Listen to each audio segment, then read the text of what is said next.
Hi, good morning to all. The fighters academy dreams turn into victory అనే క్యాప్షన్తో మీ ముందుకు వస్తున్నాము. Police, Indian army వంటి పరీక్షల్లో ఎవరైతే విజయాన్ని సాధించి ఉద్యోగాన్ని సాకారం చేసుకుంటూనే భారతదేశానికి సేవలు అందించాలనుకుంటున్నారో అలాంటి అభ్యర్థుల కోసం వయస్సు, విద్యార్హతలకు సంబంధించిన పూర్తి వివరాలతో మీకు ఎప్పటికప్పుడు అప్డేట్ నోటిఫికేషన్ల వివరాలను మీకు తెలియజేస్తామని స్టాఫ్ సెలక్షన్ కమిషన్ వారు ఒక భారీ ఉద్యోగ నోటిఫికేషన్ అయితే మనకు విడుదల చేయడం జరిగింది. ఢిల్లీ పోలీస్ కానిస్టేబుల్ నోటిఫికేషన్ ద్వారా 7,565 పోస్టులను భర్తీ చేయనున్నట్లు ఆ నోటిఫికేషన్లో పేర్కొన్నారు. ఈ దరఖాస్తు మరియు విద్యార్హతలు, వయస్సుకు సంబంధించినటువంటి వివరాలను ఈ వీడియో ద్వారా మనం పూర్తిగా తెలుసుకుందాం. నోటిఫికేషన్కు దరఖాస్తు చేయాలనుకునేటటువంటి వారు ఈ నెల 22 నుండి వచ్చే నెల అంటే అక్టోబర్ 21 తారీఖు వరకు ఆన్లైన్ ద్వారా తమ యొక్క దరఖాస్తు ఫారాలను సమర్పించాల్సి ఉంటుంది. పరీక్ష రుసుమును 100 రూపాయలుగా నిర్ధారించారు. అయితే ఇక్కడ మహిళలు మరియు ఎస్సీ ఎస్టీ అభ్యర్థులకు పూర్తిగా ఉచితంగా దరఖాస్తు చేసుకునేటువంటి అవకాశాన్ని బోర్డు కల్పించింది. నోటిఫికేషన్లో దరఖాస్తు చేసే సందర్భంలో అభ్యర్థులు ఏవైనా పొరపాట్లు చేసినట్లయితే వాటిని సరిచేసుకోవడం కోసం 29 అక్టోబర్ 2025 నుండి 31 అక్టోబర్ 2025 మధ్య కాలంలో దరఖాస్తుల్ని సరిచేసుకునేటువంటి అవకాశాన్ని అభ్యర్థులకు కల్పించింది. ఇంకా ఏవైనా అనుమానాలు ఉన్నట్లయితే 180030936063 అనే నంబర్కి ఫోన్ చేసి అభ్యర్థులు పూర్తి వివరం తెలుసుకోవచ్చు అని నోటిఫికేషన్లో పేర్కొన్నారు. ఎంపికైన అభ్యర్థుల పే స్కేల్ను 21,700 రూపాయల నుంచి 69,100 రూపాయలుగా ఉంటుందని నోటిఫికేషన్లో స్పష్టంగా మనకు పేర్కొన్నారు. అయితే ఇక్కడ వయస్సుకు సంబంధించినటువంటి అర్హతలను ఒకసారి మనం పరిశీలించినట్లయితే 18 సంవత్సరాల నుంచి 25 సంవత్సరాల మధ్య ఉన్నవారు ఈ పోస్టులకు అర్హులుగా నిర్ధారించారు. 2 తారీఖు జూలై 2000 సంవత్సరం నుంచి 1 తారీఖు జూలై 2007 మధ్య కాలంలో జన్మించినటువంటి వారు ఈ పోస్టులకు దరఖాస్తు చేసుకునేందుకు అర్హులు. అయితే ఎస్సీ ఎస్టీ అభ్యర్థులకు కొంత ఏజ్ మినహాయింపును ఇచ్చారు. ఎస్సీ ఎస్టీ అభ్యర్థులకు 5 సంవత్సరాలు, ఓబీసీ అభ్యర్థులకు 3 సంవత్సరాలు, స్పోర్ట్స్ కోటా అభ్యర్థులకు 5 సంవత్సరాలు ఏజ్ని మినహాయింపుగా ప్రకటించారు. పరీక్షకు సంబంధించినటువంటి కేంద్రాలను, పరీక్ష ఎగ్జామినేషన్ సెంటర్లను అభ్యర్థులు దరఖాస్తు చేసేట సందర్భంలో ఎంపిక చేసుకోవాల్సి ఉంటుంది. సౌతర్న్ రీజియన్లో తెలంగాణ వస్తుంది కాబట్టి ఇక్కడ మనకు తెలంగాణలో ఉన్నటువంటి అభ్యర్థులు మనకు దరఖాస్తు చేసేటప్పుడే మనకి ఇక్కడ వరంగల్, సిద్దిపేట, హైదరాబాదు, సికింద్రాబాద్లను పరీక్ష కేంద్రాలకు మనకు పేర్కొన్నారు కాబట్టి జాగ్రత్తగా అప్లికేషన్ ఫారం ఫిలప్ చేసేటప్పుడు హైదరాబాద్, సికింద్రాబాద్, వరంగల్, సిద్దిపేటలను ఎంపిక చేసుకోవాల్సి ఉంటుంది. ఇక ఎన్సీసీ సర్టిఫికెట్ ఉన్నటువంటి వారికి కొంత మినహాయింపు అనేటటువంటి పరీక్షలు కల్పించారు. ఎన్సీసీ సర్టిఫికెట్ ఉన్నటువంటి అభ్యర్థులు 5%, బి సర్టిఫికెట్ ఉన్నట్లయితే 3%, ఏ సర్టిఫికెట్ ఉంటే 2% పరీక్ష నుండి మినహాయింపు ఉంటుంది. పోస్టుల వివరాలను రిజర్వేషన్ వారిగా మనకు ఒక టేబుల్ రూపంలో ఉంది. వీటిని మనం ఒకసారి పరిశీలన చేద్దాం. కానిస్టేబుల్ మేల్కు సంబంధించి అన్రిజర్వ్డ్ కేటగిరీ కింద 1,914 పోస్టులను కేటాయించారు. అయితే ఈడబ్ల్యూఎస్ కోటా వారికి 456, ఓబీసీ అభ్యర్థులకు 967, ఎస్సీ అభ్యర్థులకు 729, ఎస్టీలకు 342, మొత్తంగా మేల్స్కు సంబంధించి 4,408 పోస్టులను కేటాయించారు. అదే సందర్భంలో ఫీమేల్ అభ్యర్థులకు సంబంధించిన వివరాలను ఒకసారి చూద్దాం.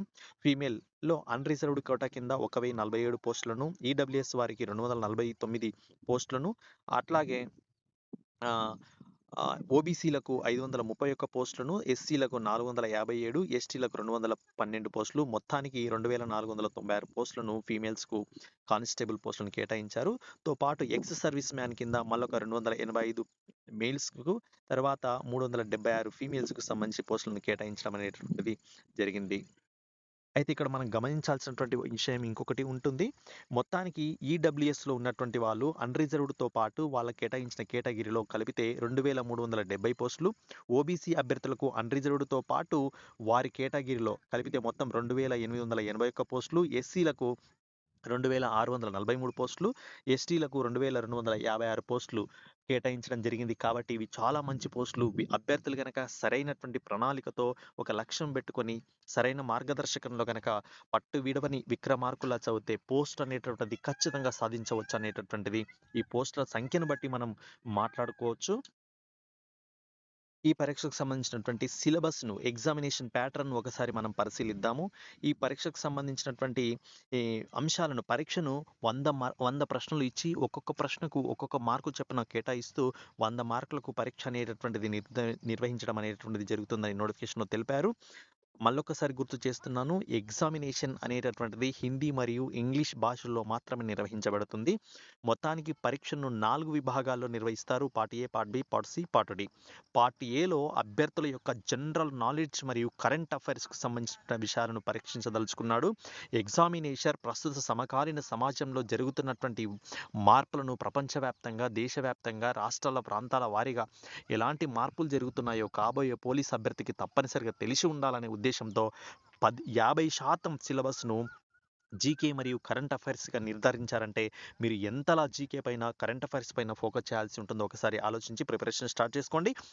50 ప్రశ్నలకు గాను 50 మార్కులు కేటాయిస్తూ అత్యధికంగా కరెంట్ అఫైర్స్, జీకే కేటాయించడం జరిగింది. దానితో పాటు రీజనింగ్‌కు సంబంధించి 25 ప్రశ్నలు ఇచ్చి 25 మార్కులకు పరీక్షిస్తాడు. తో పాటు న్యూమరికల్ ఎబిలిటీకి సంబంధించి 15 మార్కులు లేదా 15 ప్రశ్నలు ఇస్తున్నాడు. తర్వాత కంప్యూటర్ నాలెడ్జ్ అభ్యర్థులకు తప్పనిసరిగా ఉండాలి అనే ఉద్దేశంతో కంప్యూటర్ ఫండమెంటల్స్‌తో పాటు MS Excel, MS Word, communication, internet, WW and webs బ్రౌజర్స్‌కి సంబంధించి ఒక 10 ప్రశ్నలు అంటే కంప్యూటర్ పైన ఫండమెంటల్ నాలెడ్జ్‌ని మాత్రమే పరీక్షిస్తాడు కాబట్టి 10 ప్రశ్నలు ఇచ్చి 10 మార్కులుగా నిర్ధారించారు.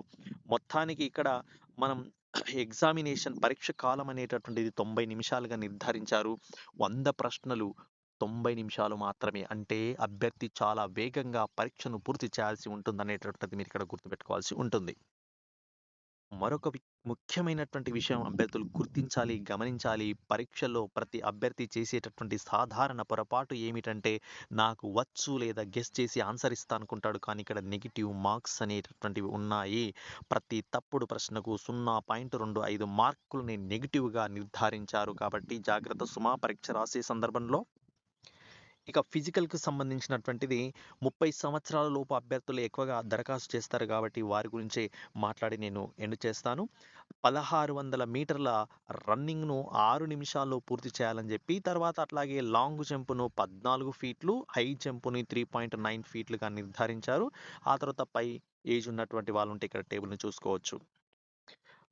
మరొక ముఖ్యమైనటువంటి విషయం ఇక్కడ హైట్‌కు సంబంధించి మినిమమ్ 170 సెంటీమీటర్లుగా హైట్ నిర్ధారించారు. ఒక 5 సెంటీమీటర్లను ఎస్టీ అభ్యర్థులకు మినహాయింపుగా సూచించారు.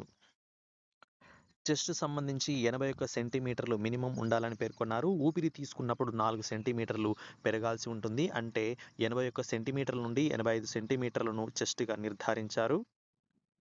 ఇక్కడ కూడా ఎస్టీ అభ్యర్థులకు ఒక 5 సెంటీమీటర్లు మినహాయింపుగా సూచిస్తున్నారు. ఇక ఫీమేల్స్ అభ్యర్థులు ఏజ్ 30 సంవత్సరాల లోపు ఉన్నటువంటి వాళ్ళు 1600 మీటర్ల రన్నింగ్‌ను 8 నిమిషాల్లో పూర్తి చేయాల్సి ఉంటుంది. వారికి లాంగ్ జంప్ 10 ఫీట్లు, హై జంప్ 3 ఫీట్లుగా నిర్ధారించారు. ఇక పరీక్ష కేంద్రంకి 2 గంటల ముందే చేరుకోవాలని స్పష్టంగా పేర్కొన్నారు నోటిఫికేషన్‌లో. తో పాటు 2 గంటల ముందు ఒక ఆధార్ కార్డును ఖచ్చితంగా ఒరిజినల్ ఆధార్ కార్డ్‌ని తీసుకెళ్లాల్సి ఉంటుంది. దాంతో పాటు 2 పాస్‌పోర్ట్ సైజులు రీసెంట్‌గా దిగినటువంటి ఫోటోలను కూడా తీసుకెళ్ళాలి. దాంతో పాటు డేట్ ఆఫ్ బర్త్ నిర్ధారించడం కోసం ఓటర్ కార్డ్ గాని, డ్రైవింగ్ లైసెన్స్ గాని, pan card, passport, ID card issued by the government of university, college are school and employment ID కార్డ్‌ని కూడా వాళ్ళు డేట్ ఆఫ్ బర్త్ కోసం గుర్తిస్తారు. తీసుకెళ్లాల్సి ఉంటుంది అభ్యర్థులు. ఇక సిలబస్‌ని కూడా పూర్తిగా మనకి ఇక్కడ అందుబాటులో ఉంచారు. మీరు కోరుకున్నట్లయితే సిలబస్‌కు సంబంధించి మరొక వీడియో చేయడానికి మనం సిద్ధమవుతాము.